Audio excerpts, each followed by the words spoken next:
La vida de un soldado en la guerra civil apestaba. Toda guerra es un infierno, pero enlistarse como soldado en la guerra civil era casi firmar tu sentencia de muerte. Hoy exploraremos cómo era la vida de un soldado en la guerra civil. Antes de empezar, suscríbete a nuestro canal. Historia extraña, dinos qué fenómeno, persona o evento extraño te gustaría que cubriéramos después. Ahora vamos a los años 1860. De los 2.7 millones de soldados en la guerra civil y más de 237 batallas, además de muchos enfrentamientos menores, pero sangrientos. No todos eran hombres adultos y fornidos con esposas y esclavos. En casa, unos 420,000 eran jóvenes del norte menores de 17 años y el sur tenía alrededor de 100,000 soldados menores de 15 años. Estos chicos no eran propietarios de tierras y definitivamente no tenían esclavos. De hecho, se informa que los adolescentes de ambos bandos de la guerra tenían sentimientos neutrales hacia la esclavitud. Estos chicos se unieron a la guerra para escapar de sus vidas aburridas en la granja, respondiendo al llamado de Abraham Lincoln para un servicio de 90 días. Un soldado de la Unión podía alistarse, cumplir su tiempo de combate durante unos meses y luego regresar a casa para recibir elogios y una bienvenida de héroe. Los soldados del norte no esperaban que la guerra civil durara años. Después de que la Unión fue expulsada de Richmond en la campaña de la península de 1862, el ejército confederado comenzó a marchar hacia Washington. El sur parecía tener oportunidad de ganar tras su victoria en la península. Entonces Lincoln pidió 300,000 soldados más para la Unión por 3 años. Solo una fracción de esos 300,000 soldados de la Unión sobreviviría 3 años de combate brutal. ¿Qué tan desesperados estaban los chicos menores de edad por unirse a la guerra civil y empezar a vivir la vida? Pues rompieron muchas reglas para poder entrar. Usaban juegos de palabras porque las reglas decían que los soldados debían tener más de 18 años para unirse al ejército. Un menor escribía el número 18 en la suela de su zapato o escondía un papel con el 18 en su bota. Así, al preguntarle el reclutador si tenía más de 18 años, el futuro héroe de guerra respondía con la verdad: sí, tengo más de 18. Si eso no funcionaba, los chicos simplemente mentían sobre su edad porque no existían los números de seguro social, las licencias de conducir ni Spock. Si fallaba todo, los adolescentes pedían ayuda a sus padres. Dicho esto, no todos los adolescentes portaban armas. Muchos de los chicos se inscribían en roles no combativos, como unirse a la banda como baterista, flautista o trompetista. Estos roles no combativos también incluían ser el chico, para llevar cantimploras, vendas y camillas. Algunos de los soldados más hábiles incluso ayudaban a los cirujanos y enfermeras con los heridos y actuaban como palomas mensajeras transmitiendo órdenes en el campo de batalla. Guillermo Sherman acuñó la frase «La guerra es un infierno» en 1879, 15 años después de servir como general en la guerra civil para el ejército de la Unión. Sherman conocía bien la muerte en batalla porque la presenció varias veces. El 1 de julio de 1863, primer día de la batalla de Gettysburg, soldados confederados avanzaron en líneas rectas hacia su enemigo. Los soldados de la Unión diezmaron a los soldados confederados. Según el general del sur, Alfredo Iverson, sus soldados murieron una muerte honorable. Lucharon noblemente y perecieron, sin que un solo hombre huyera hacia la retaguardia. No hubo más valentía ni heroísmo. Los soldados confederados no veían la muerte en batalla tan románticamente como Iverson. De hecho, parecía que estaban luchando en dos guerras diferentes. Los soldados de Iverson recordaban estar acurrucados en el lodo mientras las balas silbaban sobre ellos. Un hombre de Iverson relató cómo 79 compañeros cayeron en una sola descarga. ¿Cuándo acabará esto?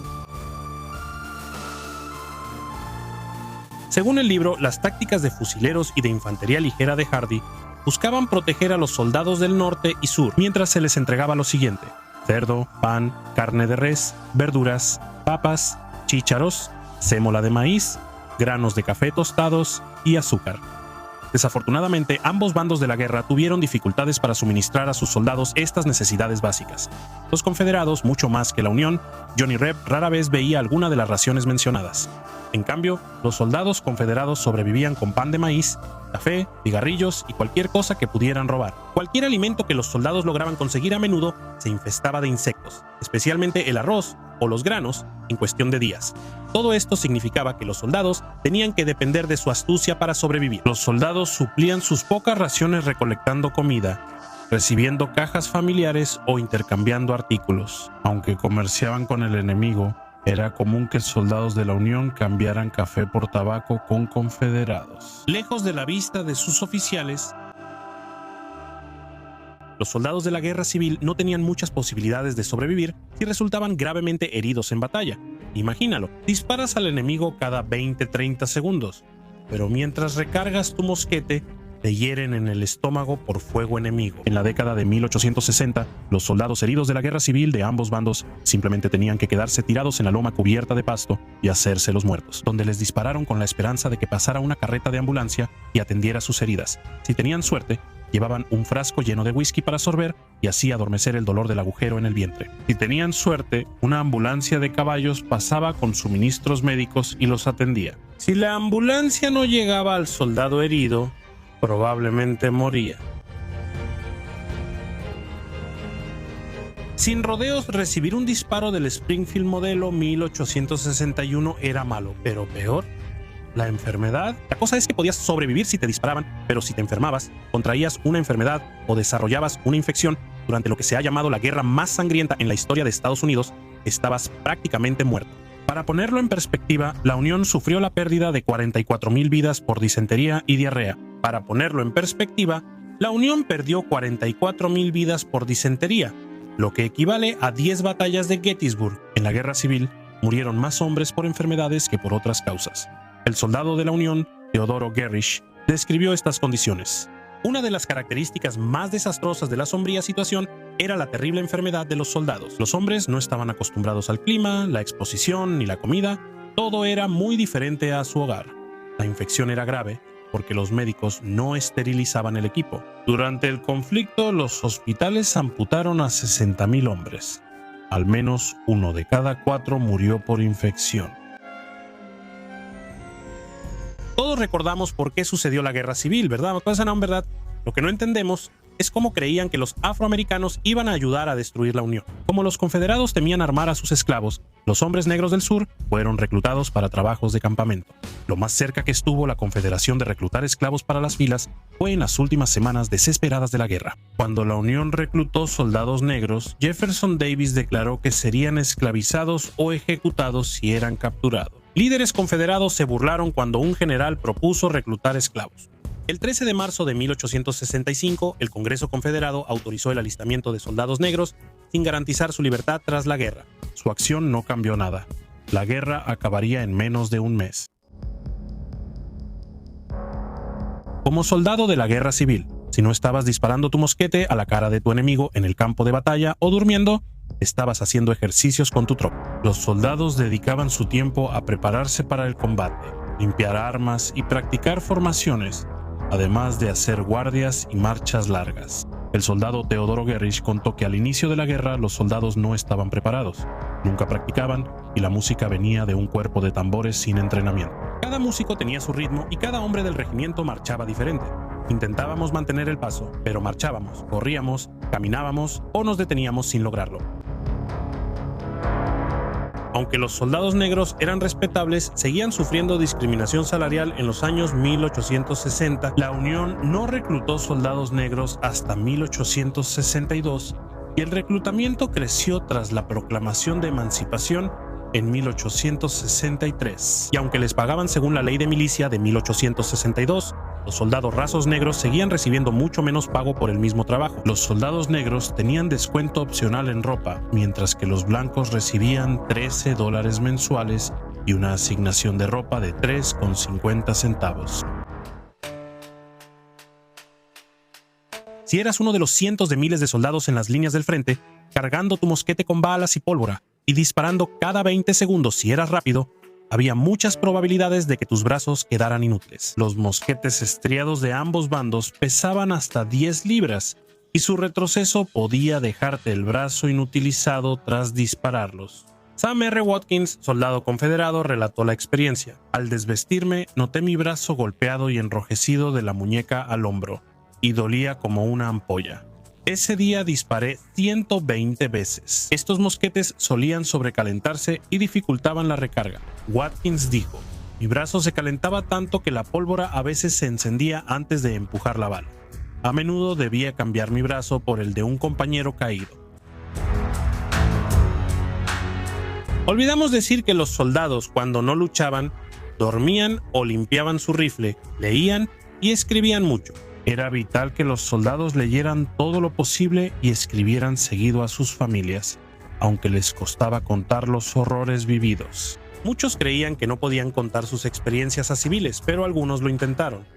Carlos Carroll Maury, capitán de la Unión, describió un enfrentamiento crudamente. Poco después de que llegamos al lugar, estábamos disparando, y justo después de que disparé mi arma a la cabeza de un Johnny, me volteé para recargar. Vi a un rebelde que me había visto a través de su mosquete. Te aseguro que mis piernas se acortaron rápido, o parecían tener una articulación. Me agaché justo a tiempo y escuché la bala silbar sobre mi cabeza. Luego, sabiendo que el peligro había pasado, me enderecé y terminé de recargar. Morris se sentía afortunado de estar vivo. Escribiendo, no sé qué decir primero, pero diremos, alabado sea Dios por su bondad al salvar mi vida. Mientras tantos de nuestros valientes camaradas han caído víctimas de los disparos del enemigo. En medio del devastador paisaje de la guerra civil estadounidense, no siempre era fácil encontrar suficientes suministros de comida. Los bloqueos impedían el acceso a suministros y el país sufría escasez de mano de obra porque los agricultores se iban a luchar en ambos bandos. Así que los soldados de la guerra civil y sus contrapartes civiles hicieron lo que cualquiera haría al enfrentarse a una situación similar. Improvisaron y dieron lo mejor con lo que hallaron.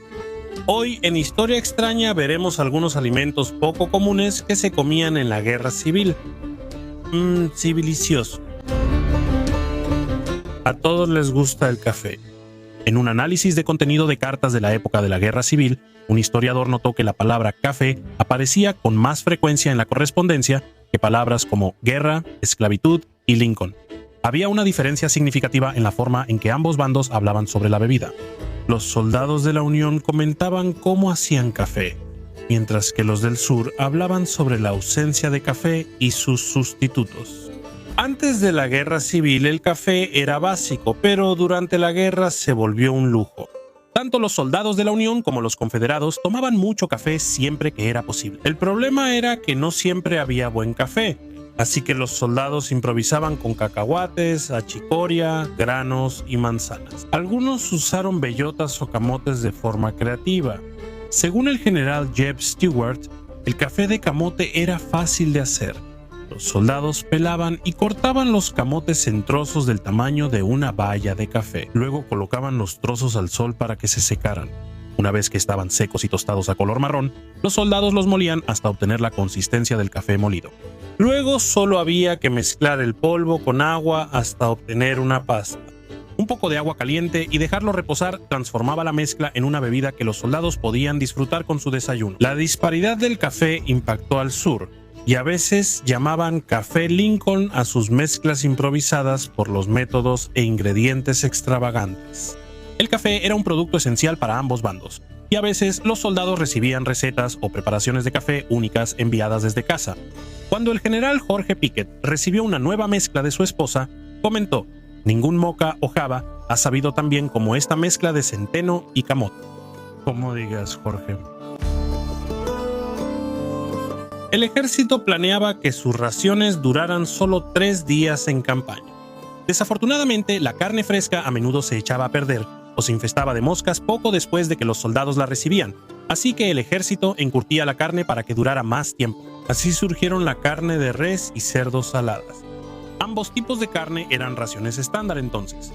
La carne de res salada o caballo salado fue descrita por John D. Billings como saturada de salitre, a menudo amarilla verdosa y oxidada, por haber estado sumergida en salmuera, y cuando se hervía, 4 de cada 5 veces, si no es que 9 de cada 10, un hedor en las narices que ningún paladar delicado quería encontrar de cerca. Suena delicioso. La carne salada, el cerdo o el tocino tampoco recibían muchos elogios, porque normalmente estaban negros, oxidados y eran decididamente impopulares. Los soldados tenían que remojar las carnes en salmuera en agua solo para hacerlas comestibles. Después de eso podían ser bastante versátiles. Los cocineros podían hervir la carne o guisarla con frijoles. A veces los soldados comían carne cruda como sándwich. El pan del sándwich no era el típico integral de 12 granos, era bizcocho duro. Billings concluyó que la carne de cerdo salada era mejor que el caballo salado, mohoso y rancio. Aún así, él pensaba que la carne era indigesta e insípida. El reglamento del Ejército de Estados Unidos de 1861 indicaba que los soldados de la Unión recibían 12 onzas de cerdo o tocino y poco más de 1 libra de res. Harina de maíz y pan duro eran las provisiones. A veces un soldado recibía café, azúcar, fruta seca o vinagre para dar sabor a sus comidas. Los soldados confederados, por otro lado, tenían un equipo de cocina muy diferente. La carne era escasa y las barricadas dificultaban llevar provisiones al sur. Para compensar la escasez, los soldados reemplazaban la carne con arroz y melaza. A veces los cocineros agregaban harina de maíz para dar sabor. La melaza era un endulzante alternativo cuando las tropas confederadas no tenían azúcar. ¿Pensabas que tu almuerzo era difícil? Hoy que recibimos comida en casa, las recetas de la guerra civil pueden parecer extrañas. Por ejemplo, considera el platillo slush. El slush, mezcla de tocino, grasa y harina, era el sueño de cualquier amante del tocino. También era una necesidad en el sur, donde los suministros de comida no siempre eran abundantes. El slush era económico y fácil de preparar. Los soldados usaban mucha grasa, agregaban tocino y harina disuelta en agua y cocinaban hasta obtener un platillo espeso. Variantes del slush, como kush confederado, llevaban carne de res y pan de maíz desmoronado para hacer una comida más completa. Luego estaba el slapjack, una versión tipo hotcake hecha con pasta de harina dorada por ambos lados. Quizá no lo pedirías en el restaurante, pero quedaría bien con frambuesas y jarabe. En el norte había comida de sobra en la guerra, pero en el sur casi no había productos como el chocolate. Un antojo de chocolate y creatividad dieron origen a una bebida similar a la favorita del invierno. No hablamos del latte de pan de jengibre de Starbucks, sino del tradicional chocolate caliente. Solo eso. Esta versión de la bebida reemplaza el dulce por cacahuates. ¿Cómo llegaría a conocerse el chocolate de cacahuate? Era básicamente una bebida azucarada hecha de leche y cacahuates. En una bella de los 50, 1905, Memorias de la señora Clay de Alabama, se relata brevemente cómo se preparaba el chocolate de cacahuates entonces. Nuestro chocolate se preparaba así. Los cacahuates, también llamados pinders o goobers, se tostaban, pelaban y luego se machacaban en un mortero. Cuando se mezclaba con leche hervida y un poco de azúcar, también era necesario usar con moderación este lujo tan costoso. La bebida estaba lista para servirse y la encontrábamos deliciosa para nuestro paladar. No era Squeeze Miss, pero era bueno. Según la Junta Nacional del Cacahuate, otros avances culinarios siempre eclipsarán el papel del chocolate de cacahuate en la historia. Tras la guerra, los cacahuates ganaron popularidad en el norte y en 1884 la crema de cacahuate revolucionó la gastronomía. Durante la guerra civil, las alternativas al café eran populares, pero ¿qué ocurrió con el té? Otra bebida favorita en Estados Unidos. Hubo muchas recetas de imitación. El té era aún más escaso que el café. ¿Qué hacía un soldado a las 4 de la tarde? Improvisaron con fuentes únicas. Los soldados de ambos lados prepararon té de grosella, azafrás, corteza de árbol y arándano. A veces añadían maíz o salvado para dar un toque extra. Sí, nada como una taza de maíz por la noche. Para los paladares refinados había té de res. Ponían carne de res picada en agua hirviendo para hacer un té. El té se usaba en hospitales militares como un posible medicamento, pero si algunos de los relatos de la época son una indicación, la mayoría de los pacientes se negaba a beber. En tiempos de escasez o reducción de suministros de azúcar, la gente recurría a varias alternativas de endulzantes. Los soldados acudían a nuestro viscoso amigo, la melaza, para obtener alivio. Pero a veces ni siquiera eso estaba disponible fácilmente. Entonces, ¿qué hacían para satisfacer su gusto por lo dulce? En su lugar recurrían al jarabe de sandía. Es lo que parece. El jarabe se usó como reemplazo del azúcar, igual que el sorgo y los caquis. Si quieres probar este jarabe, es fácil de hacer.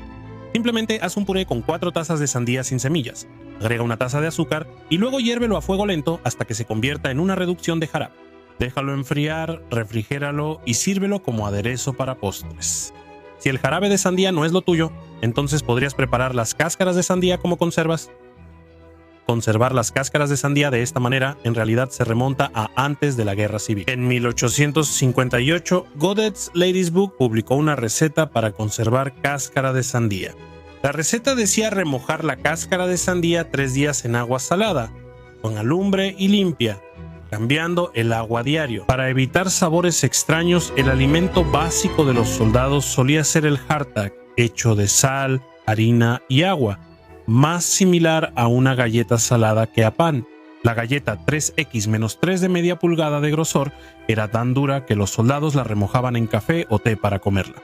Esa no era la única razón por la que los soldados llamaban a la galleta castillos de gusanos. Como el bizcocho solía tener insectos, sumergirlo en café caliente los hacía salir y el soldado lo retiraba antes de comer la galleta. Según Juan Davis Billings, soldado del ejército del Potomac, al comer en la oscuridad no se notaba si el bizcocho tenía bichos o no. El bizcocho sufría moho por el almacenamiento y a veces era tan duro que los soldados lo rompían con la culata de sus mosquetes. Era una comida barata, nutritiva y sencilla que alimentaba a los hombres durante la guerra. No se confunda con una persona tímida o débil, ni con la canción de Helmet, Guerra Civil. La leche con pan tostado era solo una manera de combinar los básicos de la dieta de un soldado en algo más sabroso. El bizcocho era insípido, pero al remojarlo en leche condensada, los soldados lo encontraban más apetecible. No era barato, la leche condensada costaba más de 75 centavos por lata, así que solo un recluta con dinero extra lo hacía así. El pan con leche fue creativo, pero no la única opción. Para mejorar el sabor del bizcocho duro, los soldados usaban azúcar de sus raciones y a veces hacían pudín, triturándolo hasta hacerlo polvo. Mezclaban agua y harina para la corteza, luego horneaban con la fruta disponible. Como todo lo demás en esa época, las verduras frescas eran un poco difíciles de conseguir. A veces los soldados recibían zanahorias, cebollas, apio y verduras de hoja. Las verduras se picaban y prensaban en cubos para hacer una fuente portátil de vitaminas y fibra. Las verduras desecadas eran cubos repugnantes. Algunos soldados las despreciaban y las llamaban verduras profanadas. Las verduras desecadas daban sabor a sopas y guisos, y cuando faltaban frijoles, papas o arroz, las reemplazaban. Aunque muchos las despreciaban, los cubos prevenían el escorbuto y trastornos por falta de vitaminas. Aún así, es mejor que la espinaca enlatada, que no es buena. James M. Sanderson, de la Comisión Sanitaria de Estados Unidos, se preocupó por los métodos de cocina de algunos regimientos voluntarios. Sanderson no estaba satisfecho con su cocina poco saludable y pensaba que podía mejorarla. Sanderson comenzó a experimentar con diferentes métodos de cocina, desarrollando formas más eficientes de usar las fogatas y las ollas durante el proceso. Además, recomendaba a los cocineros reducir grasa, azúcar y sal. Sanderson, que no era de los que revelaban todos sus secretos, también aconsejaba a los cocineros evitar hervir demasiado los frijoles mientras los cocinaban. Sanderson dejó muchas recetas como legado. De su imaginación surgieron más de 18 guisos, sopas y recetas, como el guiso brasileño de comisaría. El ingrediente principal de este platillo era carne de res en cubo remojada en vinagre. Los cocineros preparaban la carne con cebollas y la cocinaban a fuego lento por horas. A veces los comensales recibían papas. ¡Qué comida! Cuando llegaba el momento de cocinar, la gente se ponía creativa con sus ingredientes y métodos de cocina. Así nacieron diferentes tipos de pastel. Los pasteles de agua se preparaban mezclando huevos y agua fría para hacer una masa espesa. Los cocineros le agregaban un poco de sal y lo horneaban. Luego lo servían con mantequilla. ¿No te gustan los huevos? Prueba un pastel de ceniza, opción sin huevo al pastel de agua. En vez de harina, estos pasteles se preparaban con harina de maíz y agua caliente. Se envolvían en hojas de maíz y cocinaban bajo ceniza. Los métodos de cocción alteraban fundamentalmente el platillo. Si se cocinaba en un sartén, se convertía en un pastel de asadón, y si se horneaba, el resultado era un platillo llamado pone. Una deliciosa combinación de cerdo y maíz hervido era una comida cotidiana en el sur, conocido como cerdo y omni. A menudo se servía con waffles en el desayuno o con papas y verduras en la cena. La comida era tan típica del sur que el presidente Abraham Lincoln la mencionó al hablar de estrategia. Al inicio de la guerra, Vicksburg era un centro clave de transporte y suministro, enviando mercancías a toda la Confederación. Se dice que Lincoln se reunió con sus asesores, señaló Vicksburg en un mapa y destacó su importancia para la Unión. Lincoln dijo que si no tomaban la ciudad, habría cerdos y maíz sin fin y la Confederación recibiría tropas frescas del sur. Es una manera curiosa de destacar la importancia de una estrategia militar, pero Lincoln tenía razón. La batalla de Vicksburg fue clave al cortar el suministro de alimentos y recursos al sur. En el conflicto, los risoles eran una esperanza en un menú desalentador. Los risoles, como empanadas fritas con masa o pan molido, podían llevar casi cualquier carne. Eran como el Hot Pocket de la Guerra Civil, pero a diferencia del Hot Pocket moderno, los risoles son más comestibles y deliciosos. Carne molida, pescado, almejas y ostras con huevo eran rellenos comunes. Se mezclaban los ingredientes con especias y pimienta de cayena, se hacían tortitas y se freían. Si quieres revivir esa gloria en el siglo XXI, esta receta de finales de 1800 es perfecta para ti. Pica carne de res o cordero en trozos pequeños y sazona bien con sal y pimienta. Por cada 1/4 de esto, añade una cucharadita de perejil, 1 o 2 tazas de pan rallado y 2 huevos. Mezcla hasta que quede una pasta suave. Haz bolitas, pásalas por huevo, migas y fríe en grasa caliente. Sírvelas con una buena salsa vertida encima. Los risoles no eran comunes, pero se servían en ocasiones especiales y cenas de acción de gracias. Ser soldado en la guerra civil del norte o del sur fue una experiencia desgarradora, y con soldados heridos y enfermos llegando más rápido de lo que podían ser atendidos. Los hospitales de campaña en la guerra civil eran casi tan peligrosos y caóticos como los campos de batalla. Hoy veremos cómo era trabajar en un hospital durante la guerra civil. Prepárate y desinféctate. Es hora de operar en Historia Extraña.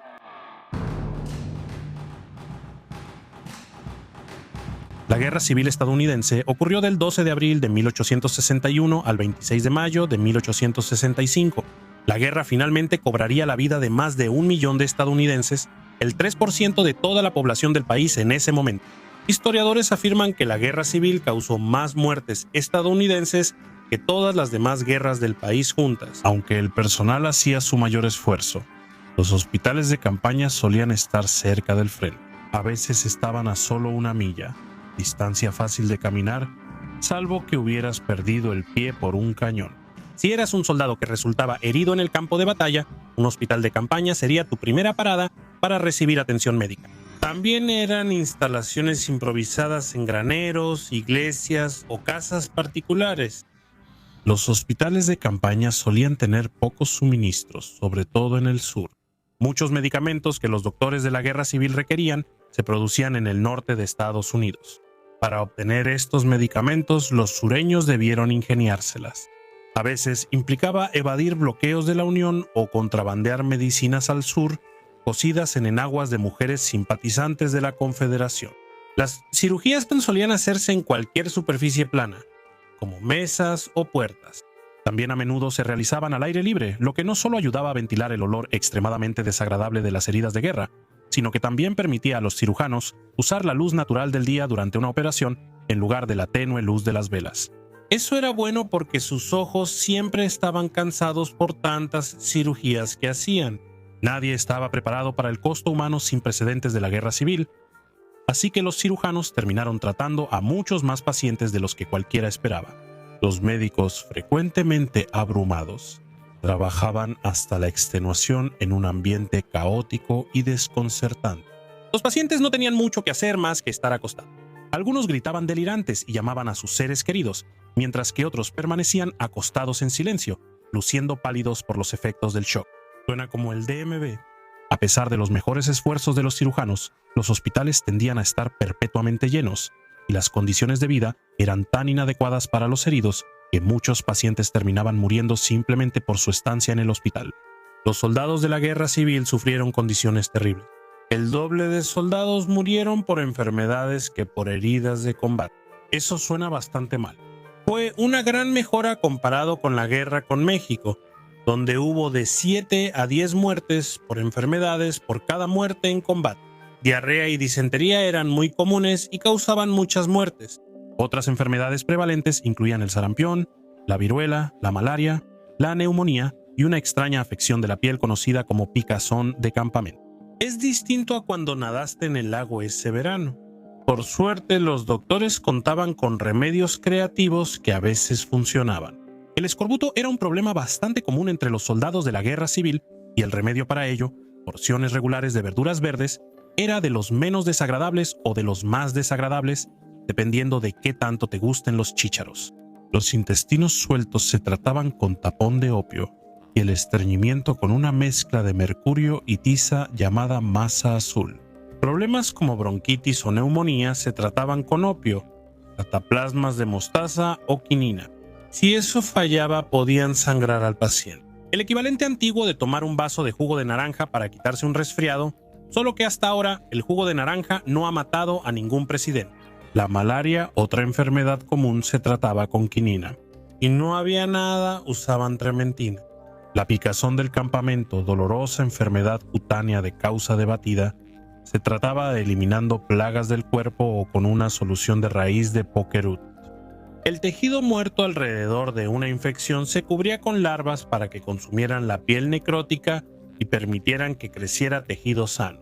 Ahora puedes empezar a entender por qué todos esos hospitales necesitaban estar en tiendas ventiladas.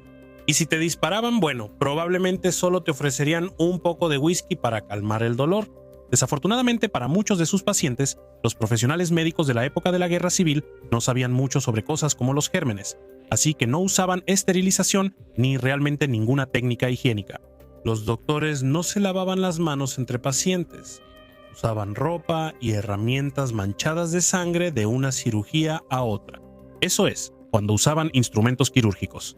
No era raro escuchar reportes de doctores que examinaban heridas con los dedos ensangrentados o usaban cuchillos sucios como bisturís. Las esponjas quirúrgicas a veces solo se enjuagaban entre pacientes. No sorprende que la infección y enfermedades se propagaran sin control ahí. Peor aún, las condiciones insalubres aumentaron casos de fascitis necrosante o gangrena hospitalaria. Casi la mitad de los pacientes con gangrena fallecieron.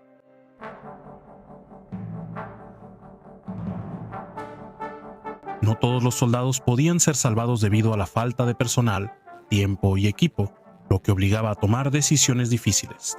Un disparo en estómago, cabeza o pecho solía ser mortal para un soldado. Por eso los doctores no los operaban, pensando que los pocos recursos médicos se desperdiciarían. A estas pobres almas se les daba medicamentos para mantenerlas cómodas, pero se les dejaba morir para tratar a soldados más fuertes. Parece una aseguradora médica, pero si un soldado era herido en brazo o pierna, tenía más posibilidades de sobrevivir. En ese momento recibían algo de atención médica. En el norte, el cirujano lavaba la herida con esponja. En el sur, al acabarse, usaban un trapo. El doctor examinaba la herida con el dedo, buscando restos de tela, hueso o la bala. Si el hueso se rompía o se dañaba un vaso importante, el cirujano solía recomendar amputación. Fue lo más parecido a una mascota en la guerra civil. Para los cirujanos de la guerra civil, la amputación era uno de los procedimientos quirúrgicos que se realizaban con mayor frecuencia. Los historiadores estiman que se realizaron más de 60.000 amputaciones durante el conflicto. Era tan común que los pacientes llamaban a los doctores cierra-huesos. Según Viaje a las Estrellas, este apodo seguiría hasta el siglo XXIII. A los pacientes se les daba anestesia en forma de cloroformo, que es bastante efectivo. Pero había un problema. Si la dosis no era correcta, el cloroformo podía causar un paro cardíaco mortal. Estos casos eran raros y solo representaron el 0.4% de las vidas perdidas en la guerra. El cloroformo ya no se usa porque no es seguro según estándares médicos actuales. Dado que estas operaciones se realizaban bajo condiciones de campo de batalla, tenían que hacerse rápidamente. Un cirujano experimentado que solía trabajar solo por la falta de personal podía amputar una extremidad en 10 minutos. Probablemente ponían sus mejores tiempos en sus tarjetas. Estos doctores solían trabajar toda la noche, acumulando pilas de extremidades amputadas de hasta 1,5 metros de altura. A veces, esa medida era de profundidad, no de pies humanos. Aunque el 75% de los amputados sobrevivía en condiciones extremas, una cuarta parte aún fallecía. Los cadáveres y partes del cuerpo en descomposición hacían que el olor a carne podrida fuera abrumador, sobre todo con calor. Por eso Yankee Candle no hace una vela con aroma a cirugía de Gettysburg.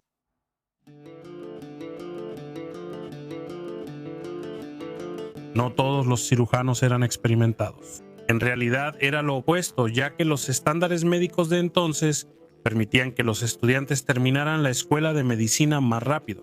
Esto significaba que muchos de los cirujanos de campo de batalla básicamente estaban aprendiendo en el trabajo. De unos 11,000 doctores en el norte, 500 antes. En la Confederación las cifras eran peores.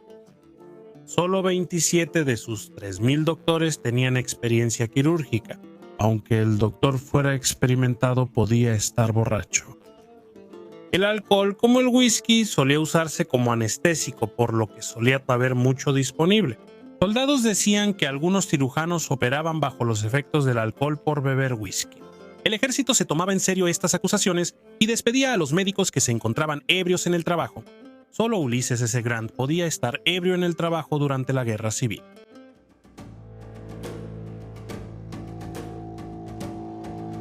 Aunque la época está bien documentada, muchos mitos sobre la atención médica en la guerra aún persisten. Muchas películas muestran que las amputaciones eran sin anestesia, pero como dije antes, eso no es cierto. La anestesia, utilizada desde 1846, ya era común en la Guerra Civil, con más de 80,000 casos registrados. ¿Por qué muchos creen que no se usaba? No hay certeza, aunque un historiador médico lo considera posible. Como la anestesia era tan ligera, muchos soldados pensaron que no se usaba, lo cual en realidad es casi lo mismo que no usar anestesia. Se cree que los tratamientos en hospitales de la Guerra Civil eran deficientes para la época, salvo tratar malaria con quinina, dolor con opiáceos y vacunar contra viruela. No había terapias específicas. Se desconocía la causa y el efecto de las enfermedades en el cuerpo, así que la atención médica que recibieron los soldados era de hecho la mejor disponible, aunque fuera algo limitada. Con el aumento de bajas norte y sur, construyeron hospitales militares generales para mejorar el tratamiento de los soldados. Estos hospitales, ubicados en grandes ciudades como Filadelfia, Knoxville, Washington, D.C. y Richmond, solían tener buena ventilación y calefacción. Qué bueno, porque los soldados heridos podían quedarse ahí semanas o meses. Recibir un disparo en el siglo XIX era como tener residencia en Las Vegas. Quedabas atrapado y drogado la mitad del año. Mientras los hospitales de campaña apenas se sostenían, los generales lo tenían todo. Incluían cocinas, lavanderías, cuartos de sábanas, almacenes, capillas y oficinas. Los hospitales generales, al estar lejos del frente, eran menos caóticos. El personal dedicaba la mayor parte del tiempo a limpiar, cocinar, vaciar orinales y dar medicamentos. Los doctores probablemente no cronometraban cada amputación. El 9 de abril de 1865, Roberto E. Lee rindió su ejército a Ulysses S. Grant en Appomattox, Virginia, terminando la Guerra Civil. En las últimas batallas de la guerra, muchos murieron mientras la Confederación luchaba desesperadamente contra las fuerzas superiores de la Unión. Ese día de 1865, la rendición de Lee marcó el inicio de otras rendiciones masivas y el fin oficial de la guerra. Hoy exploramos lo ocurrido en las últimas horas de la Guerra Civil. Los términos de este video son incondicionales e inmediatos. La guerra más sangrienta de Estados Unidos casi termina días antes. Los oficiales de Lee le rogaron rendirse. Los soldados estaban harapientos, hambrientos y listos para hacerlo. Pero el general insistía en que el sur tenía principios y derechos que defender. Ulysses S. Grant le envió una nota a Lee para recordarle lo inútil que sería seguir adelante, pero Lee continuó, sabiendo que era inútil. Durante el transcurso de 4 años sangrientos, las tropas de la Unión y los confederados chocaron una y otra vez en batalla, pero ambos bandos estaban cada vez más cansados. En abril de 1865, James Longstreet, confidente de Roberto E. Lee, le comunicó que el final estaba cerca. Tras varias derrotas confederadas, muchos oficiales y subordinados presionaron a Lee para rendirse. El 7 de abril de 1865, sus asistentes lo confrontaron. El general Long, viendo las dificultades del ejército, creyó en su retirada. Sin esperanza, varios de los oficiales principales, por un sentimiento de afecto y simpatía hacia el comandante en jefe. Para aliviar su responsabilidad y suavizar la derrota, se ofrecieron a informar. En su opinión, la lucha había llegado a un punto en el que seguir resistiendo era inútil y que el conflicto debía terminarse y abrir negociaciones para la rendición del ejército. Lee y Longstreet decidieron continuar. Longstreet instó a los confederados a luchar. Lee prosiguió y comenzó la batalla de Appomattox Courthouse. En 1865, el ejército confederado estaba en ruinas, recordó el general Juan Brown Gordon. El ejército del norte de Virginia era solo una sombra de su antiguo ser. Esta evaluación no desanimó a Lee. Al contrario, el general animaba a los soldados a seguir luchando. Como escribió Gordon, Lee frecuentemente estuvo en peligro por proyectiles y balas en estos recorridos. Finalmente, sus oficiales recomendaron la rendición, a lo que Lee respondió negativamente, insistiendo en que debían seguir luchando por Gordon. Lee conocía la devoción de los soldados por la causa y hacia él, pero no estaba listo para considerar rendirse. Nada de eso importó en Appomattox cuando Ulysses S. Grant avanzó tras debatir si rendirse. Lee optó por seguir luchando. Mientras tanto, el general de la Unión, Ulysses S. Grant, estaba ideando un plan para detener al general Lee. Grant supo que los confederados estaban exhaustos tras hablar con un general capturado la noche anterior. El general le dijo a Grant que ya sabía lo necesario para preparar el final de la guerra. El general Ewell dijo que al cruzar el río James supo que su causa estaba perdida. Las autoridades debían buscar las mejores condiciones mientras pudieran exigir concesiones. Los soldados confederados, conscientes de su destino, siguieron intentando persuadir a Lee de rendirse. El general Grant vio una oportunidad y envió una nota a Lee desde el otro lado del campo de batalla. Según el relato de Longstreet sobre la batalla, una bandera de tregua apareció bajo la luz de las antorchas frente a la línea de Mahone, portando una nota para el general Lee. Antes de ser el 18º presidente de Estados Unidos y defensor de los derechos civiles, Grant fue un gran líder en el campo de batalla. En su nota del 7 de abril a Lee, Grant escribió que los resultados recientes debían convencerlo de que era inútil seguir resistiendo con el ejército de Virginia del Norte. Creo que es mi deber evitar cualquier responsabilidad por más derramamiento de sangre.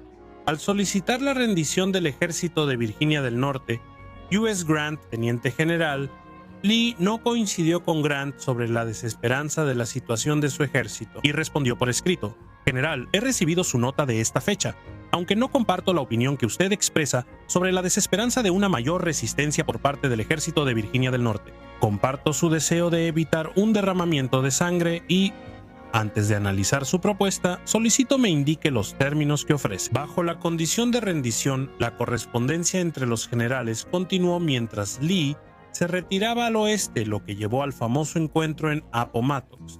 Pero aún quedaban obstáculos antes del fatídico encuentro. Al finalizar la guerra, el ejército de Lee se debilitaba y la victoria de la Unión era inminente. Las tropas de Grant lo percibían. Con la ventaja táctica y el ánimo alto, avanzaron rápidos sin rezagados. Como Grant escribiría más tarde en sus memorias, las tropas de la Unión se movieron con presteza y sin ningún rezagado. Empezaron a ver el final de aquello, por lo que habían estado luchando durante 4 años. Nada parecía fatigarlos. Estaban listos para avanzar sin raciones y viajar sin descanso hasta el final. El general Philip Sheridan, al mando de la caballería de la Unión, bloqueó la retirada de Lee.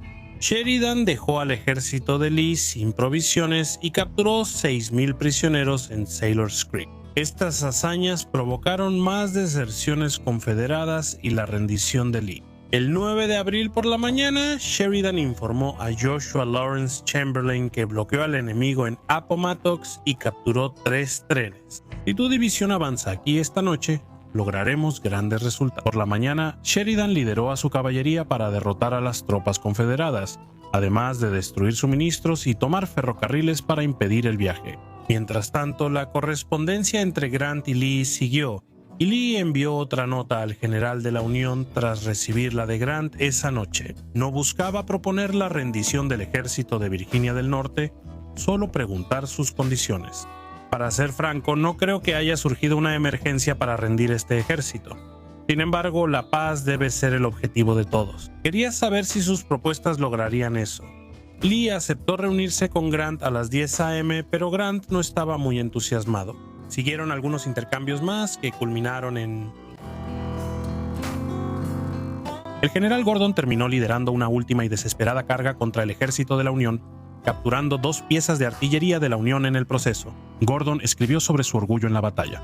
Los valientes muchachos con uniformes grises vitorearon mientras sus banderas ondeaban triunfantes esa última mañana. Mientras Gordon y sus soldados celebraban, las tropas de la Unión seguían avanzando. Habían marchado toda la noche para acorralar al ejército de Lee. Fue arriesgado, pero funcionó.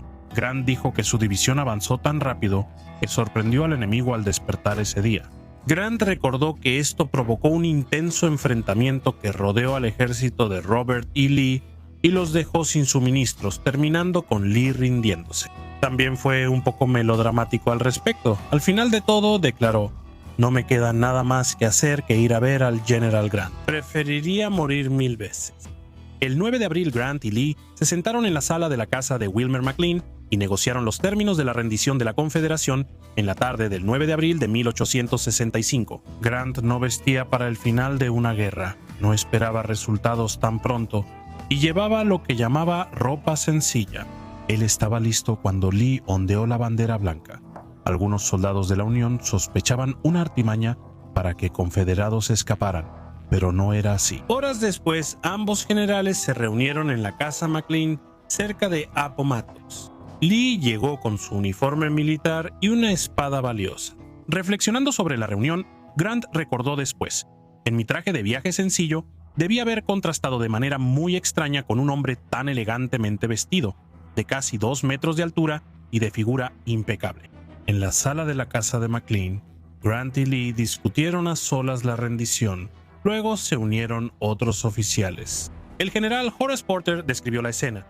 Entramos y encontramos al general Grant sentado en una mesa con cubierta de mármol en el centro de la habitación y a Lee sentado junto a una pequeña mesa ovalada. Junto a la ventana delantera, frente al general Grant y en la esquina opuesta a la puerta de entrada, entraron en silencio mientras seguían las conversaciones de rendición.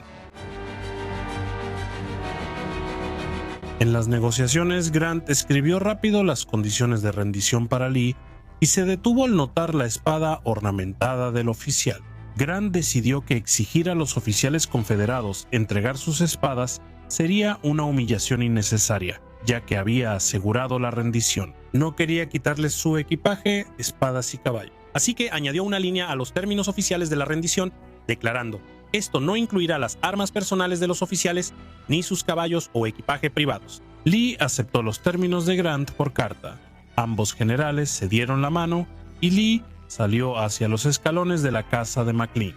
De pie en el escalón más bajo, miró hacia el valle y se frotó las manos. Lee, distraído, no notó a los oficiales de la Unión que se pusieron de pie al pasar él. Porter presenció el evento y lo calificó de solemne. Al irse Lee, Grant salió y saludó al ex general confederado con su sombrero. Lee correspondió el gesto y cabalgó hacia el atardecer para informar de su rendición a sus antiguos subordinados. La rendición en Appomattox puso fin a la guerra civil estadounidense y permitió la reunificación y reconstrucción del país. Grant aseguró la rendición y envió un telegrama a Washington para informarles la gran noticia. El general Lee rindió el ejército del norte de Virginia hoy bajo mis términos. Más tarde escribiría en sus memorias que sus hombres comenzaron a disparar una salva de 100 cañonazos para celebrar la victoria. Esto no le agradó a Grant, quien mandó detenerla. Él explicó: los confederados eran prisioneros y él no quería celebrar su derrota. Sin embargo, se sintió aliviado por el fin de la guerra y se preparó para el futuro que venía. Aunque la rendición marcó el final de las hostilidades entre los dos ejércitos, continuaron algunos enfrentamientos aislados durante unas semanas más. Pero Grant logró la tarea imposible de convencer a Lee de rendirse, llevando la guerra a una conclusión decisiva. Al terminar la misión, Grant dijo: "La guerra terminó. Los rebeldes son compatriotas otra vez. El resto es historia". Andersonville o Campo Sumter fue un campo de prisioneros confederado para soldados de la Unión en la guerra civil. Y también era un verdadero infierno. Por enfermedades, hacinamiento y exposición, 13,000 hombres murieron en solo 14 meses. En su peor momento, más de 130 prisioneros de la Unión morían cada día. Hoy descubriremos cómo era ser prisionero de la Unión en el campo Sumter.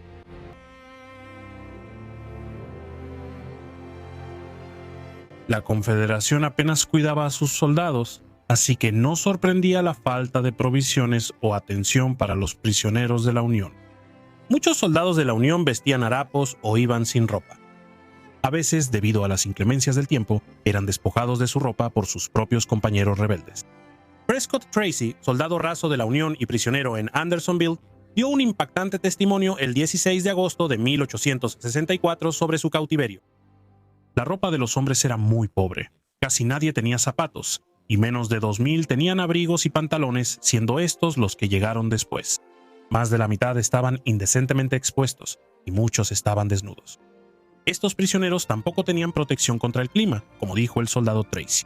Nuestro único refugio contra el sol, la lluvia y el rocío nocturno era lo que podíamos hacer estirando sobre nosotros nuestros abrigos o pedazos de mantas, que unos pocos tenían. Nunca intentaron protegernos, ni de día ni de noche. Escaparse de Andersonville era común entre los prisioneros, pero pocos lo lograban y casi siempre morían por las condiciones. Aún así, muchos prisioneros formaron equipos y cavaban túneles bajo el fuerte para intentar escapar. Los prisioneros de guerra cavaban de noche y se llevaban la tierra fresca en los bolsillos, dejándola caer mientras caminaban por el campo durante el día, al estilo de Andy Dufresne y Shawshank. Los prisioneros enfermos se recostaban sobre los agujeros de día para ocultar sus planes a los guardias confederados. Las salidas de los túneles estaban a unos 15 metros de los muros, cerca de los bosques. Aunque los prisioneros de Andersonville escapaban por túneles, estaban demasiado débiles para huir realmente. A estos prisioneros les negaban comida, los encadenaban o les disparaban. Prisioneros escaparon fingiendo estar muertos, porque morían tantos hombres diario. Un prisionero podía acostarse junto a cadáveres y luego ser llevado afuera, a una fila de cuerpos, esperando su entierro en una fosa común. Tan pronto como caía la noche, los hombres se levantaban y huían.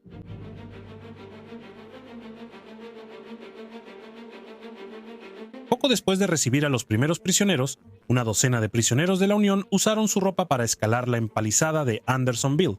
De 15 pies de altura, los soldados confederados los atraparon, lo que luego inspiró la creación de la Línea de la Muerte. La Línea de la Muerte era una simple cerca hecha de estacas y alambre que bordeaba las paredes interiores de Andersonville, y su función era sencilla. Era una zona de advertencia que mantenía a los prisioneros de la Unión alejados de la empalizada. Sabían que si tocaban o cruzaban la cerca de la Línea de la Muerte, a los soldados confederados en la empalizada se les ordenó disparar a matar a Juan Levy, soldado de la Unión. Miley describió la Línea de la Muerte como una franja angosta de tablas sobre estacas de 1,20 m. Los guardias tenían orden de disparar a cualquier prisionero que tocara la Línea de la Muerte. Un prisionero enfermo la tocó sin querer para apoyarse. Quien la tocara con intención suicida sería disparado al instante. Las balas solían herir a alguien distinto al objetivo.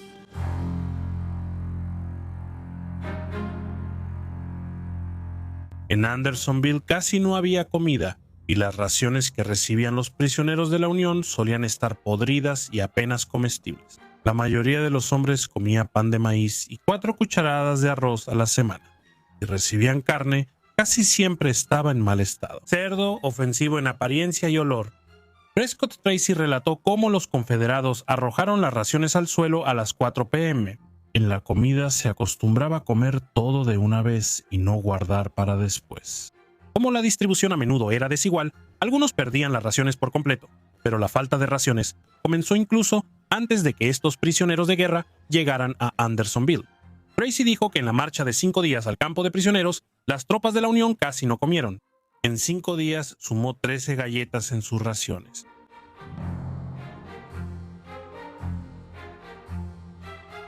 Los prisioneros de Andersonville solo tenían agua de un canal artificial en el centro del campo. El agua venía de un arroyo usado como letrina por los internos, siempre contaminado con orina y heces. Los guardias confederados tampoco ayudaban, pues se decía que también contaminaban el agua intencionalmente. El soldado Tracy declaró que los guardias solían tirar gran cantidad del material más vil al arroyo. El arroyo era la única fuente de agua para beber y cocinar para los prisioneros de guerra en el campo. Eso también los mantuvo enfermos todo el tiempo que estuvieron ahí.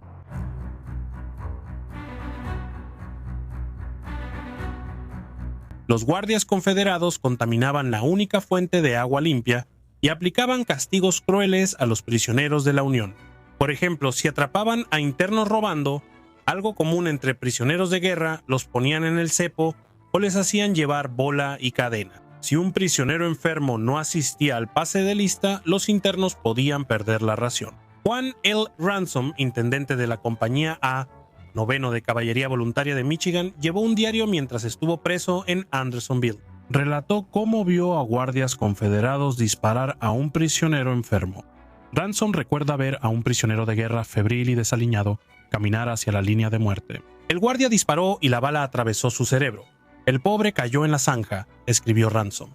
Quizá esté mejor así, y una muerte mucho más fácil que morir de enfermedad, como sin duda le habría pasado en unos días más. Una muerte autoinfligida por pelotón de fusilamiento, un método común. Las condiciones médicas en Andersonville eran peores que el resto y buscar primeros auxilios casi garantizaba una muerte dolorosa. Del 25 de febrero al 9 de mayo de 1864, 4.588 pacientes acudieron al hospital de la prisión. 1.026 murieron en privado. Tracy, oficinista en el hospital de Andersonville, informó haber visto 150 cuerpos esperando ser llevados a la casa de los muertos para enterrarlos con los fallecidos del hospital. Al inicio morían 30 personas al día. Cuando me fui, eran más de 130 y un día hubo 146.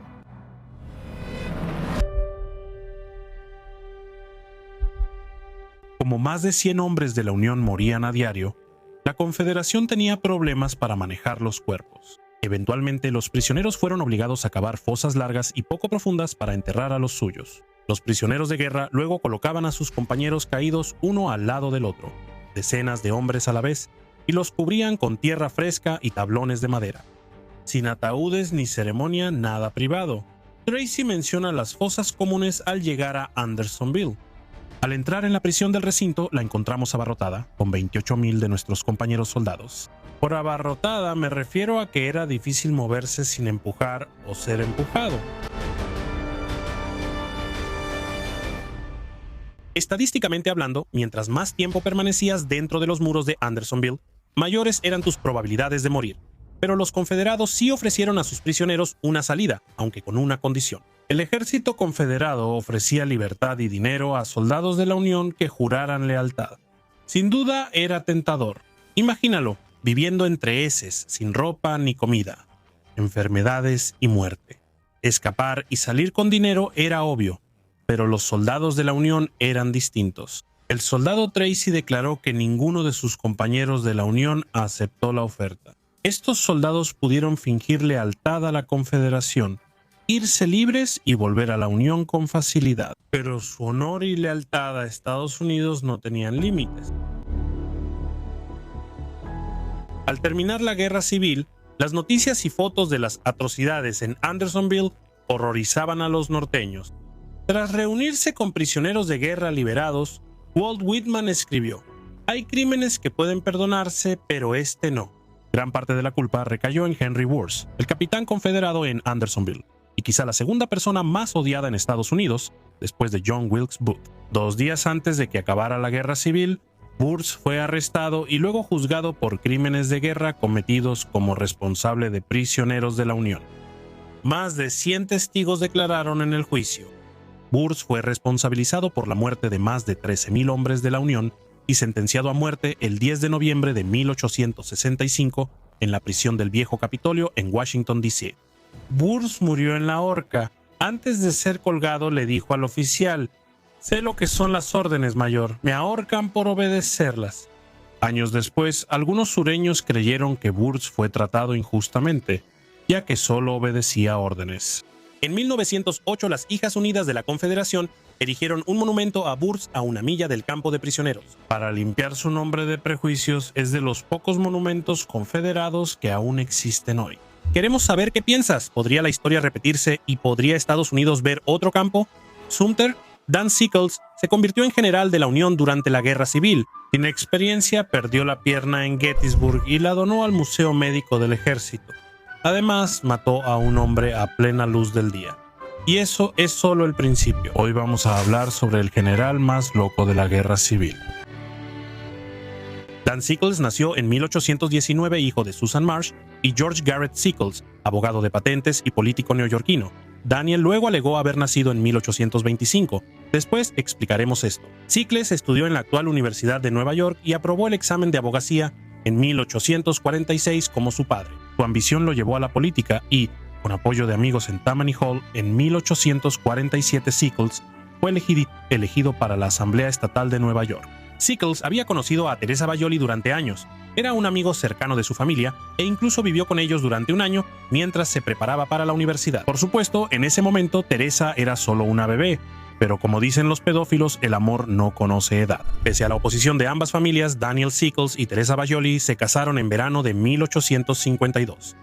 Él tenía 32 años. Ella tenía 15 años, pero Sickles hacía creer que era más joven, mintiendo sobre su año de nacimiento. Sin embargo, a pesar de su juventud, o quizás por eso mismo, Teresa fue muy bien recibida en la sociedad de Washington. Los Sickles hacían cenas formales los jueves y Teresa era una anfitriona cálida. Incluso se hizo buena amiga de Mary Todd Lincoln, la esposa de Abraham Lincoln, con quien solía asistir a sesiones espiritistas. Sickles fingía ante su hija Bride que tenía un matrimonio ideal, pero en realidad tenía varias amantes, como la famosa cortesana Fanny White, a quien llevó en una misión diplomática en vez de su esposa. Tras años de abandono de su esposo, Teresa, con 21 años, inició un romance propio con Philip Barton Key, fiscal de distrito e hijo de Francis Scott Key, autor del himno nacional de Estados Unidos. Tras recibir una carta anónima sobre el romance de su esposa, Daniel Sickles tomó 3 pistolas y buscó al amante.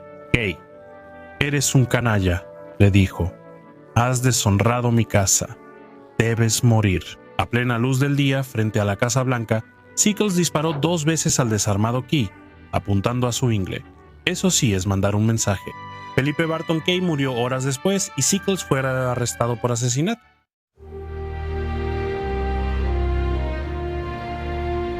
Daniel Sickles tuvo tantos visitantes que usó el departamento del jefe de la cárcel para recibirlos. Esto no era común entre prisioneros, pero Daniel Sickles era distinto. Era congresista de Estados Unidos, y aunque confesó el asesinato, Washington lo apoyó. Políticos influyentes aprovecharon para defender. Entre el equipo legal de ensueño de Sickles estaba Edwin M. Stanton, quien más tarde se convertiría en el secretario de guerra del presidente Lincoln. Los abogados de Sickles presentaron una defensa novedosa: locura temporal. Un ex senador de Estados Unidos describió los sonidos antinaturales y sobrenaturales de Sickles antes del asesinato. Pero no todo giraba en torno a su estado mental. Su equipo siguió el manual legal más antiguo: culpar a la víctima aún común hoy. Derramar sangre humana puede ser trágico, dijo uno de los 7 abogados de Sickles. Siempre diré que matar al adúltero no es una tragedia. Su falta exime al que lo hace. La prensa apoyaba a Sickles. La revista Harper's lo elogió como un héroe, afirmando que lo único de lo que Daniel Sickles era culpable era de salvar a todas las damas de Washington de este bribón llamado Key. Tras 20 días de testimonios, el jurado comenzó a deliberar. Nunca antes en la historia de los Estados Unidos alguien había alegado inocencia por medio de locura temporal. 7 miembros del jurado creían que Sickles debía ser liberado, pero 2 miembros religiosos tenían objeciones morales para dejar libre a un asesino. Tras mucha oración y debate, los 2 opositores cedieron y Daniel Sickles salió del juzgado como un héroe. Washington, el público y la prensa estaban eufóricos. El romance terminó pronto. Se volvieron contra Sickles cuando él perdonó públicamente a su esposa por su infidelidad. Sickles decidió no postularse al Congreso y regresó a Nueva York, pues se esperaba que perdiera, para pasar más tiempo con su esposa, su familia y sus amantes. Obviamente también quería pasar más tiempo con ellas. Daniel Sickles dejó el Congreso al inicio de la Guerra Civil. En Nueva York, Sickles buscó ganar el favor en Washington reclutando soldados para la Unión. A pesar de no tener experiencia militar, Sickles era un reclutador increíble. Tenía a muchos hombres dispuestos a luchar. Bajo su liderazgo y con la ayuda de nada menos que Abraham Lincoln, Daniel Sickles se convirtió en oficial militar. Era un hombre sin experiencia militar liderando a muchos soldados igual de inexpertos. ¿Qué podría salir mal? La batalla de Gettysburg fue la más sangrienta de la guerra civil. También fue la victoria decisiva para la Unión, lo que llevó a la rendición del General Lee y al colapso de la Confederación. Fue la batalla donde un general sin experiencia creyó ser más listo que su superior. Desobedeció órdenes directas, hizo que mataran a sus hombres, le volaron la pierna y casi cambia el curso de la historia para peor. Al general Daniel Sickles, su comandante, el mayor general George Meade, le ordenó mantener a sus hombres del tercer cuerpo de ejército en Little Round Top. Sickles no estaba conforme con su puesto y decidió mover a sus soldados a un terreno más alto, desobedeciendo órdenes. Llevó a sus hombres una milla hasta el huerto de duraznos, que era más elevado pero casi indefendible. El general Meade había visto el movimiento de Sickles, al igual que todas las demás tropas de la Unión estacionadas en Gettysburg esperando la llegada de los confederados, y convocó a una reunión de generales para discutir la insubordinación de Sickles. Sickles llegó cuando la reunión ya había terminado y, aunque quiso regresar a su puesto, el ejército confederado atacó y diezmó a sus hombres. El propio Sickles sufrió una grave pérdida cuando una bala de cañón le golpeó la pierna. La pierna fue amputada esa misma tarde. Tras la batalla, Sickles pidió volver a Washington y llevó las primeras noticias de la victoria de la Unión en Gettysburg a la Casa Blanca. Luego dedicó su vida a presentarse como héroe de guerra y atacó duramente al mayor general Meade. Incluso afirmó falsamente que Meade tenía un plan secreto para retirarse. Algunos historiadores creen que la decisión imprudente de Sickles ayudó a la Unión al dispersar a las fuerzas confederadas. La mayoría solo cree que fue un imbécil que casi entregó la guerra a la Confederación. Sickles había oído de una nueva orden del cirujano general para recolectar y enviar especímenes patológicos al recién fundado Museo Médico del Ejército en Washington. Sickles donó los huesos de su pierna al museo en una caja con forma de ataúd. Se dice que Sickles solía visitar la pierna cada año en el aniversario de su amputación. Por lo general, llevaba una cita. Nada es más romántico que mirar por un grueso vidrio y ver restos humanos conservados. Si quieres probar esta teoría, la pierna sigue en exhibición.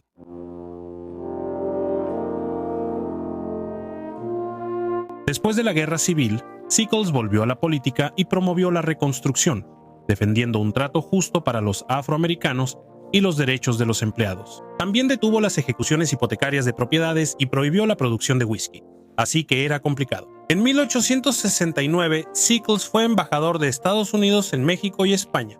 En Madrid se decía que tuvo un romance con la exreina Isabel II. 4 años tras la temprana muerte de su esposa Teresa por tuberculosis, Sickles se casó con Carmina Cray, asistente de la reina Isabel. La pareja, aparentemente feliz, tuvo 2 hijos. Sickles también es recordado por su papel en la Guerra Civil, su defensa por locura temporal y por ayudar a crear Central Park. Sickles quiso crear un comité consultivo de 24 personas destacados en la vida social municipal, a quienes yo consultaba sobre temas importantes. Sickles lideró al comité para elegir Central Park y prefirió esa ubicación sobre otra más pequeña. La ciudad en crecimiento necesitaba un parque más grande, argumentó Sickles. La elección también benefició al propio Sickles. Él compró terrenos cerca del nuevo sitio, que subirían de valor al abrir el parque. Después de construir el parque central, Sickles donó animales exóticos al zoológico para retribuir a la comunidad. Sickles, como jefe de la Comisión de Monumentos de Nueva York, supervisó la construcción de monumentos de la Guerra Civil. Sickles ocupó el cargo durante las 2 últimas décadas de su vida, hasta 1912, cuando las autoridades descubrieron que faltaban $27,000 de los fondos de la comisión. Sickles fue detenido a la edad de 93 años. Sickles evitó la prisión gracias a sus simpatizantes, quienes reunieron el dinero para devolver lo malversado. 2 años después falleció. Está enterrado en el Cementerio Nacional de Arlington. Daniel Sickles recibió la Medalla de Honor tras más de 34 años de campaña personal. Durante la Guerra Civil estadounidense de mediados del siglo XIX, los soldados en realidad tenían más probabilidades de sucumbir ante infecciones y condiciones de vida insalubres que ante el combate. El fuego de rifles y cañones es muy peligroso, especialmente los cañones. De 3.5 millones de soldados en la guerra de 1861 a 1865, más de medio millón murió por enfermedades. Hoy en Historia Extraña veremos la higiene de los soldados en la Guerra Civil. Bien, es hora de sanar las heridas de esta gran nación y desinfectarlas.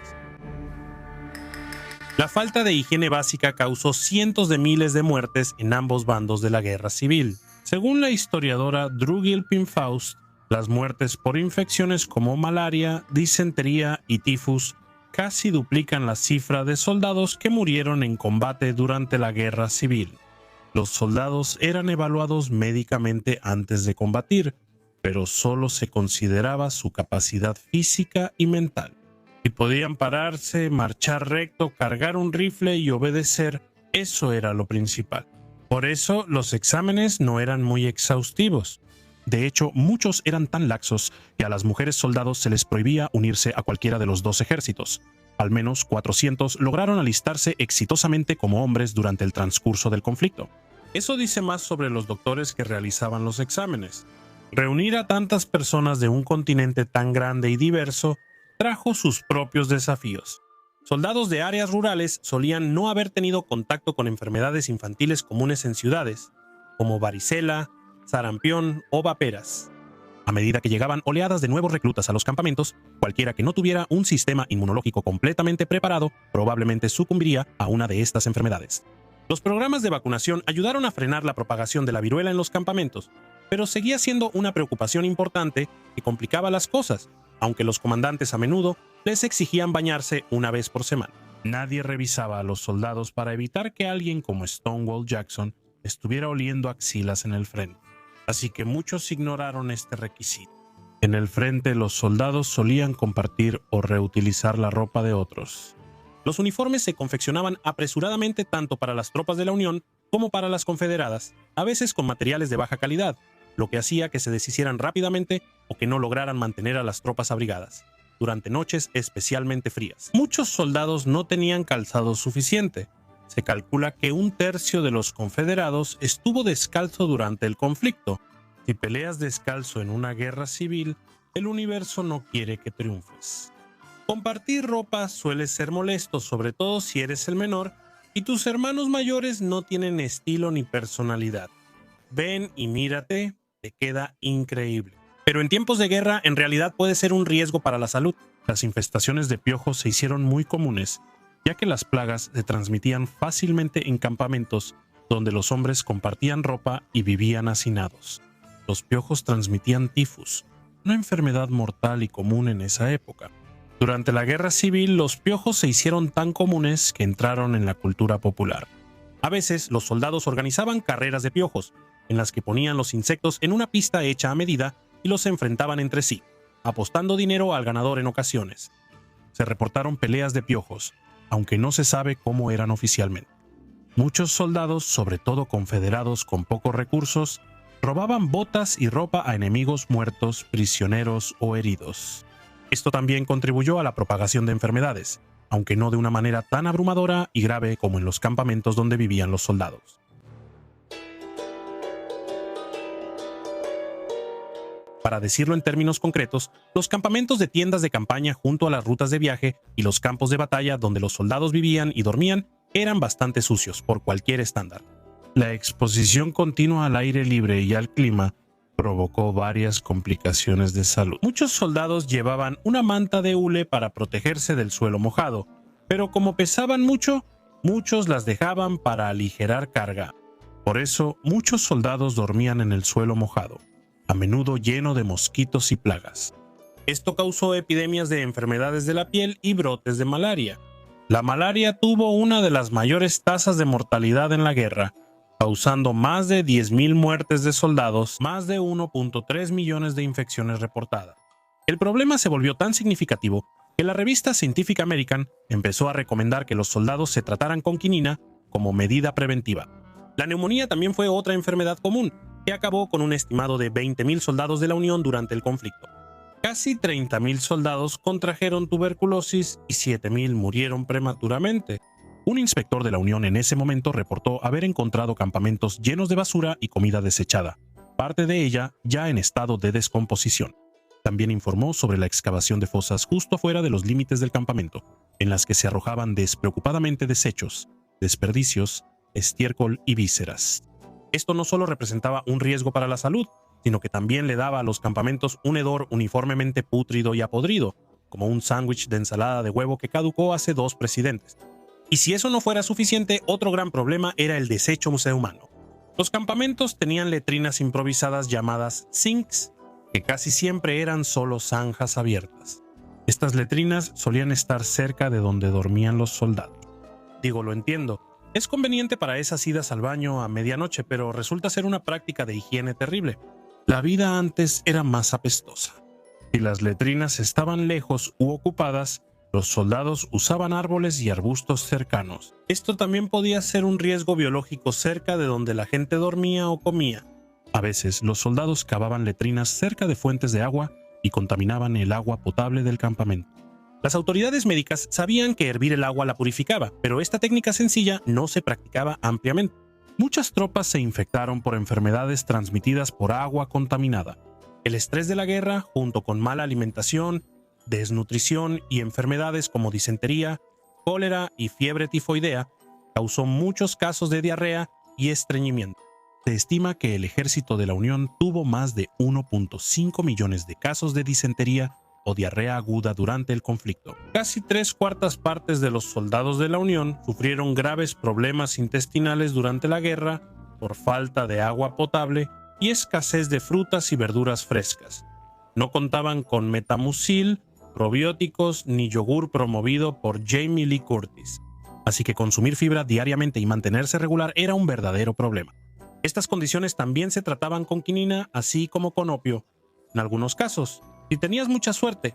En ese entonces se pensaba que el mercurio con tiza era un laxante. Y aunque eso es increíblemente tóxico, también es técnicamente cierto que tu cuerpo realmente empezará a expulsarse a sí mismo si consumes suficiente mercurio. Por eso se hizo popular el tratamiento. Aunque se conocían los peligros de beber agua de letrina, la ciencia médica aún no entendía bien la intoxicación alimentaria.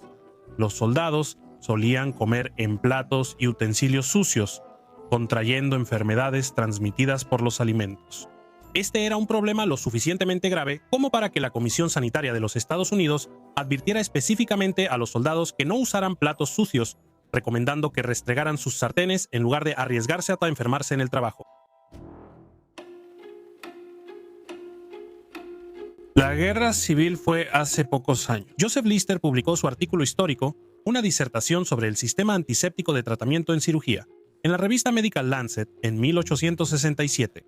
Lister recomendó lavarse las manos y desinfectar heridas, instrumentos y vendajes con ácido carbólico para eliminar gérmenes y mejorar los resultados quirúrgicos. Antes de las innovaciones de Lister, el riesgo de que las heridas se infectaran y provocaran condiciones como la gangrena seguía siendo extremadamente alto. A menudo, los cirujanos simplemente no eran conscientes de la importancia de usar equipo limpio y sanitario, lo que los llevaba a reutilizar los mismos instrumentos quirúrgicos en varios pacientes. Como estos procedimientos solían hacerse en plena batalla, con muchos heridos esperando, a menudo ni siquiera enjuagaban las herramientas entre operaciones.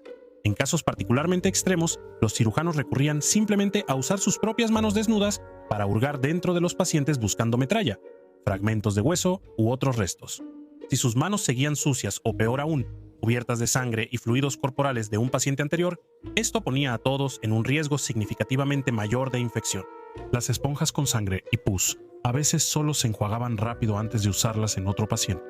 A veces los médicos mal equipados, sobre todo en el sur, usaban esponjas en vez de trapos de algodón. Otros doctores idearon, llamémoslas, soluciones creativas para las condiciones comunes del campo de batalla, usar larvas para eliminar tejido muerto de una infección y favorecer el crecimiento de tejido sano. Las infecciones resultantes, que traían consigo las llamadas fiebres quirúrgicas, tenían una tasa de mortalidad más alta que los propios procedimientos quirúrgicos. El alto riesgo de infección hacía que la amputación fuera la principal opción para los médicos en la guerra civil al tratar heridas graves. Por eso hay tantas piernas en escenas de películas sobre la guerra civil, aunque muchas lo indican. En esa época, las cirugías en el campo de batalla eran sin anestesia. Los soldados solo mordían balas o cinturones para soportar el dolor. Esto no es históricamente exacto. La anestesia se creó en los años 1830 y se usó comúnmente en la guerra. Se estima que el 95% de las cirugías en la guerra civil usaron cloroformo o éter. Historiadores estiman que hubo más de 60.000 amputaciones en los campos de batalla de la Guerra Civil. Aunque esas amputaciones salvaron vidas, también representaban un riesgo para otros. No había forma limpia de deshacerse de los miembros amputados, que se acumulaban tras las grandes batallas. En Gettysburg, los cirujanos debían trabajar rápido y atender a muchos heridos, por lo que contrataron a Hugh Ziegler para mover miembros amputados. Luego recordó que los montones parecían leña y eran lo bastante grandes para llenar la caja de un carro. Imagina que ese es tu primer trabajo de verano, recolector de extremidades en el campo de batalla, ¿eh? Es mejor que repartir periódicos. Algunos cirujanos no usaban el método de los montones y ponían las extremidades en fosas grandes. Sin embargo, hay un poco de luz al final de este túnel lúgubre. El movimiento de reforma de la salud pública inició en ciudades de Estados Unidos hacia 1832. La guerra civil evidenció la urgencia de mejorar la higiene en Estados Unidos y fortaleció ese esfuerzo. La Comisión Sanitaria de Estados Unidos, fundada en 1861 por civiles, inspeccionaba campamentos y hospitales de la Unión y daba pautas para evitar infecciones. Aunque obviamente sus esfuerzos no resolvieron por completo los problemas durante la guerra, su trabajo se convirtió en una inspiración para los esfuerzos de salud y saneamiento después de la guerra, especialmente en grandes ciudades como Nueva York, la ciudad más limpia de Estados Unidos. ¿Cómo logras comprender batallas históricas, especialmente aquellas que se extendieron durante 3 días y que involucraron a 150,000 personas cada una con su propia historia de valentía, locura o simple instinto de supervivencia? La batalla de Gettysburg es una de esas batallas. Y largas listas de regimientos y brigadas, cronogramas hora por hora y mapas con bloques y flechas realmente no se traducen para el público en general. Los episodios con riesgos claros y personajes memorables permanecen en la mente.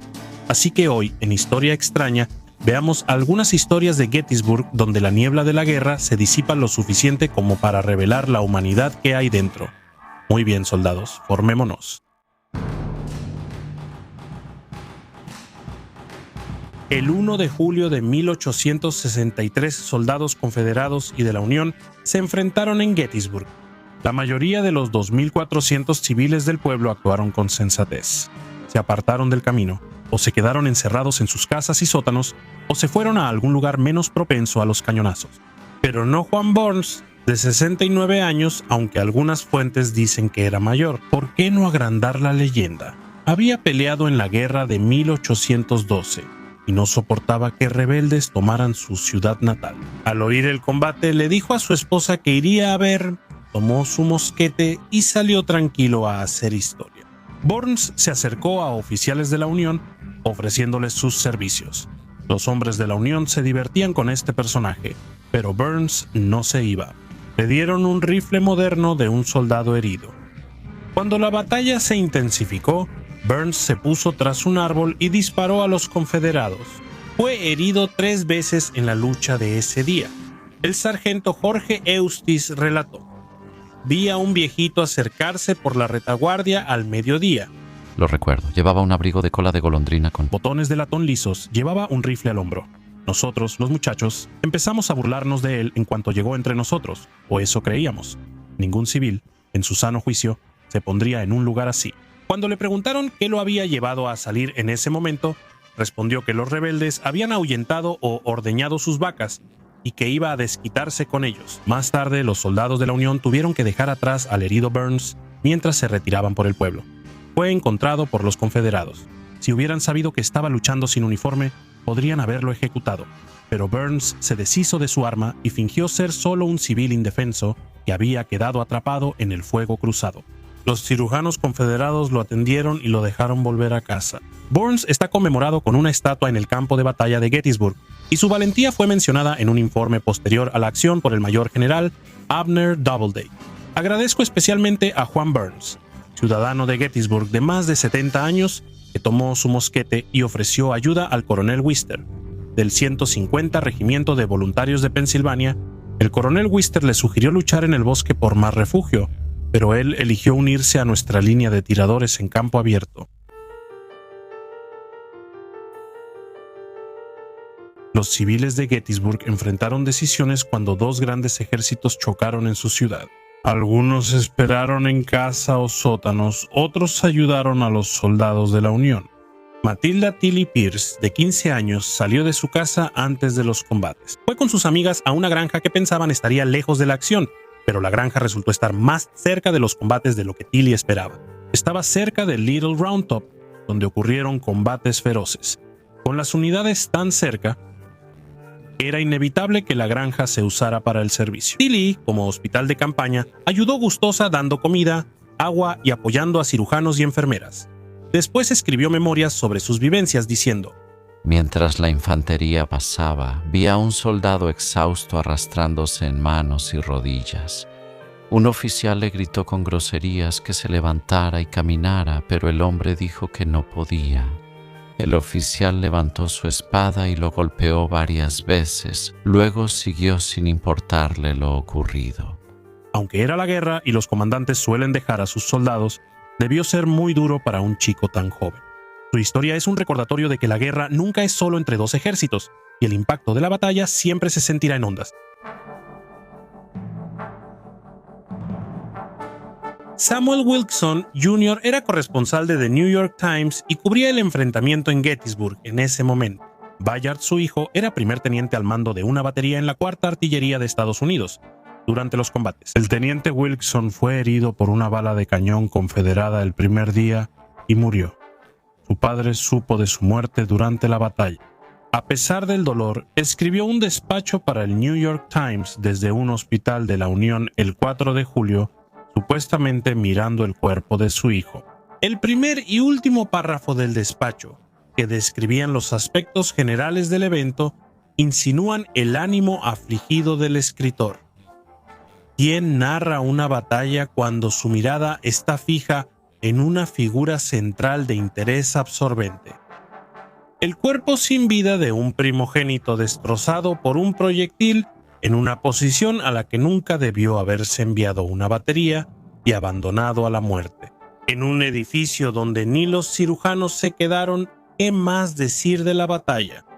Mi pluma es pesada. Oh, ustedes muertos, que en Gettysburg han bautizado con su sangre el segundo nacimiento de la libertad en América. ¿Cuánto se les envidia? El lenguaje del último párrafo de Wilson influyó notablemente en el discurso de Gettysburg de Lincoln, quien 4 meses después habló de un nuevo nacimiento de la libertad para la nación.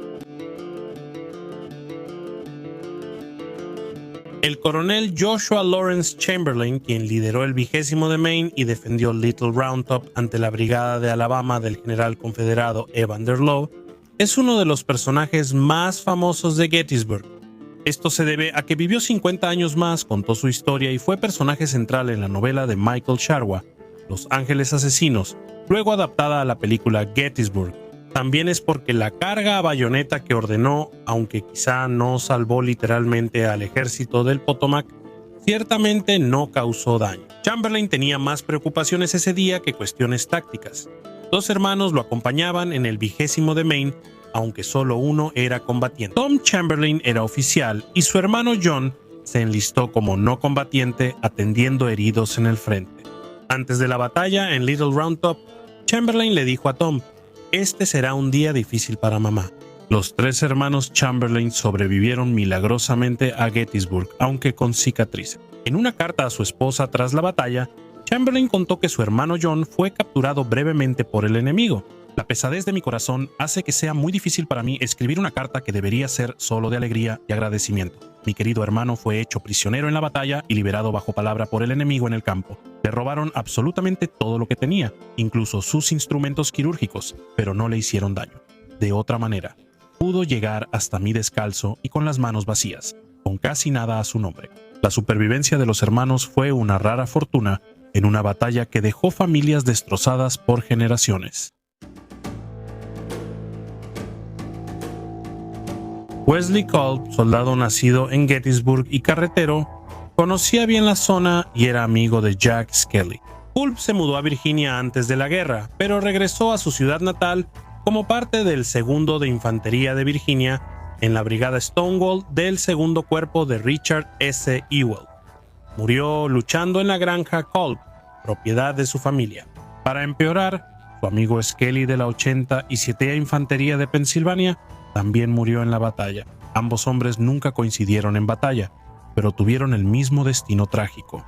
Surgió una leyenda en torno a la historia de Wesley Culp que sugería que él tenía una carta de Skelly para su amada Jenny Wade, que habría entregado si hubiera sobrevivido. El cuerpo de Culp no fue identificado tras la batalla y se desconoce dónde está enterrado. La historia de Culp ejemplifica cómo la guerra civil era personal, con soldados peleando en lugares familiares y a veces contra amigos o vecinos, recordándonos por qué esta fue una guerra única y dolorosa en la historia de Estados Unidos. ¿Qué historia te impactó más? Déjanos saber en los comentarios abajo y ya que estás aquí, échale un vistazo a algunos de estos otros videos de nuestra extraña historia.